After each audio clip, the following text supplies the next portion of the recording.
Como previsto na última análise, o foco do episódio 12 de Sword Art Online Alicization acabou sendo muito mais na explicação da trama do que na ação. A luta do Kirito e Eugeo contra o Cavaleiro da Integridade foi curta, pouco emocionante e nem chegou a terminar. Eu só não digo que foi decepcionante porque eu já estava meio preparado para isso. Mas mesmo assim, nós tivemos algumas coisas bem interessantes nesse confronto. Apesar do roteiro ter enfatizado a inexperiência do Eldri, isso não serviu só para justificar uma possível surra. Na verdade, ele se mostrou sim um belo adversário para os protagonistas, o que significa que os Cavaleiros da Integridade provavelmente não serão facilmente derrotados pelo Kirito, por mais hacker que ele seja. Ao menos até aqui, Alicization traz uma versão bem mais balanceada do seu personagem principal. A gente se acostumou a ver o Kirito derrotando sozinho um exército de inimigos ou os chefões mais poderosos dos jogos, mas no submundo as coisas parecem bem mais complicadas. E eu queria destacar também o comecinho da luta, com o Kirito utilizando as tais artes sagradas.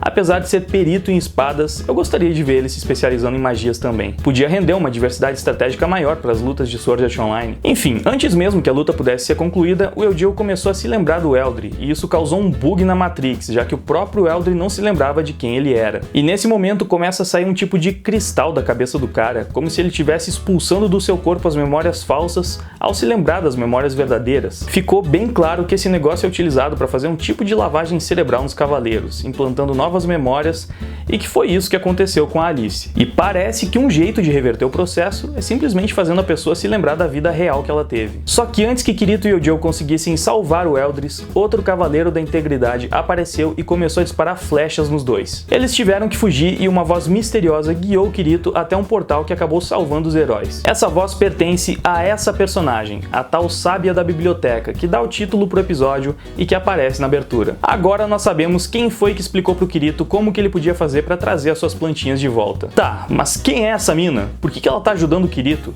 Simplesmente porque ele é o Kirito e todas as garotas fazem tudo por ele? Não, dessa vez o motivo é bem mais complexo. Essa personagem não é como todas as outras inteligências artificiais do submundo. Pelo que eu entendi, ela é a representação física de uma parte do sistema operacional do jogo, no caso, o sistema cardinal. O Kirito até fala que essa é a primeira vez que ele vê esse sistema em uma interface antropomórfica, ou seja, até agora ela é a única que sabe que o Kirito é um humano de verdade dentro do jogo. E aparentemente ela tá interessada nele para resolver um problema com a vilã da saga, porém isso ainda não ficou muito claro. Mas eu imagino que no próximo episódio nós já teremos as explicações para isso. Enfim, vamos em ordem cronológica, senão isso aqui vai ficar realmente muito confuso. Depois de salvar os protagonistas, ela mostra para eles essa biblioteca que contém toda a história do submundo. Só que toda essa história não passa de uma grande mentira forjada pela igreja. E é interessante que ela não conta essas coisas na presença do Eugeo. Rola uma conveniência de roteiro que faz ele se retirar só para que o Kirito possa ficar a sós com a bibliotecária. Mas isso já deixa claro que por algum motivo ela não pode contar esses segredos para as inteligências artificiais. Por isso que ela precisa do Kirito para fazer alguma coisa. Enfim, quando estão apenas os dois, ela explica que no começo do jogo, 4 humanos reais entraram no sistema e cada um criou 8 crianças em suas fazendas. Assim, eles ensinaram para elas coisas como agricultura, pecuária, alfabetização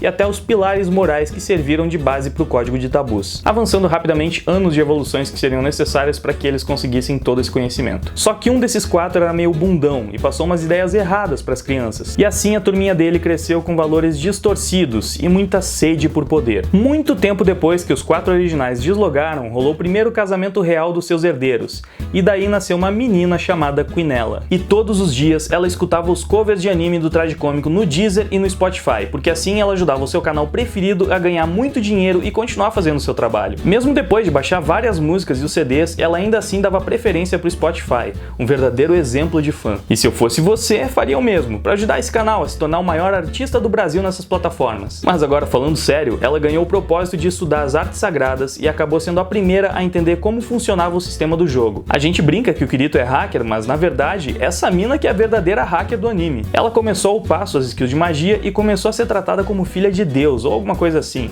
Afinal, ela conseguia curar as pessoas e tal. Ela era obcecada pelo poder e começou a arquitetar um plano para assegurar que ninguém poderia ficar acima dela. E esse plano consistia na criação de um lugar para louvar os deuses, ou seja, uma igreja na qual ela seria a principal representante. Ela percebeu que precisaria escrever algumas leis para poder controlar as massas e ter certeza de que jamais seria superada. E então ela proibiu a caça e o homicídio, já que foi matando raposas que ela aumentou as suas skills de magia. E para fazer isso, ela criou o Código de Tabus, dizendo que era uma escritura de Deus ou algo assim. O tempo passou, a capital foi crescendo e se modernizando, e a Quinella continuou estudando as artes sagradas até que perto da sua morte ela finalmente foi capaz de acessar a lista que continha todos os comandos do sistema. Assim ela restaurou a sua vida, sua aparência e virou um ser imortal. Ela já controlava toda a sociedade e estava muito acima de todos os outros. Porém, a megalomania da garota era tão grande que ela não aceitava nem mesmo ficar abaixo do próprio sistema operacional. Ela tentou roubar o nível de autoridade do sistema, que é basicamente o nível que você precisa para usar as magias e tal, mas sem querer acabou fundindo a própria alma ao comando principal do sistema cardinal. Por isso, a menina da biblioteca, que é o sistema cardinal, fala que as duas são meio que irmãs gêmeas. O curioso é que esse sistema aparece preso no olho dela.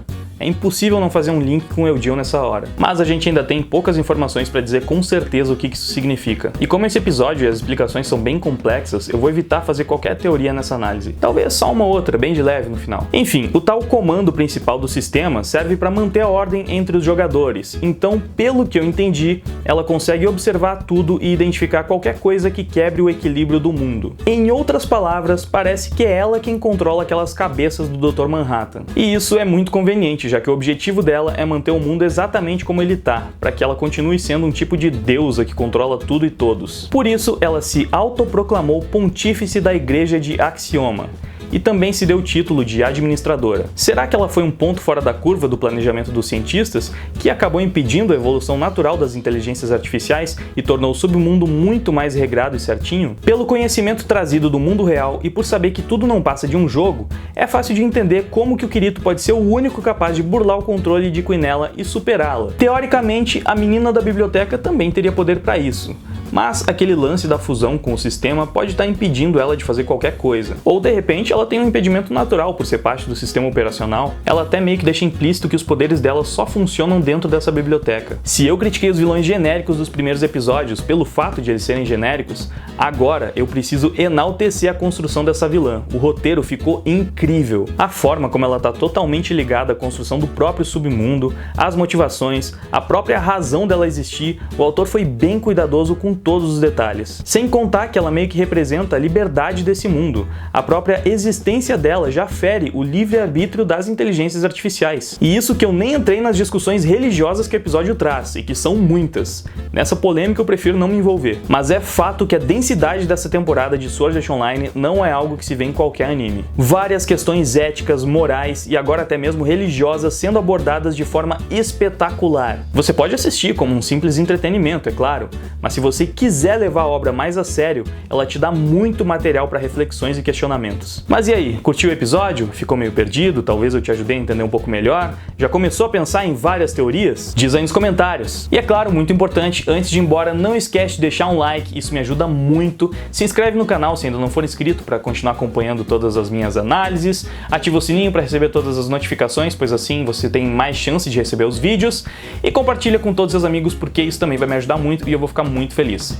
Obrigado pela sua audiência, por ter assistido o vídeo até aqui. Agora eu vou indo, valeu, até mais, fui!